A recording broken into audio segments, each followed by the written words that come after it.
ગાયકવાડ સરકાર વખતે દહેગામ મહાલ તરીકે ઓળખાતું હતું. પહેલાના વખતમાં આને 22 જિલ્લો પણ કહેતા. અહીં લવાડ અને સાપા અહમદપુરા ગામના ત્રિભેટે આ ફૂટલું ડેરું આવેલું છે, જે હાલમાં તો જર્જરિત હાલતમાં છે. પાટલા ઈંટોથી બનેલું અને એક ઓરડી જેવું બાંધકામ છે. અંદર અને બહારના ભાગની દિવાલ પર કલાત્મક ચિત્રો જોવા મળે છે. સ્ટેટ વખતમાં આ વિસામો કે સૈનિકોની ચોકી હશે એવું પ્રાથમિક દ્રષ્ટિએ માલુમ થાય છે. આવા વિસામા કે ચોકીઓ રજવાડા વખતે ઘણા ગામોમાં હતા. ઘણી જગ્યાએ આજે પણ જોઈ શકાય છે.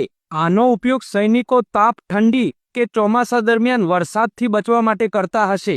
ખાસ તો ગાયકવાડી ગામોમાં ચોરી, લૂંટ કે અન્ય કોઈ એવી ઘટના ના બને એટલે આવી ચોકીઓ ઠેર ઠેર બનાવવામાં આવતી હતી. ચારેક જેવી ચોકીઓ દહેગામના વિસ્તારમાં જોવા મળે છે.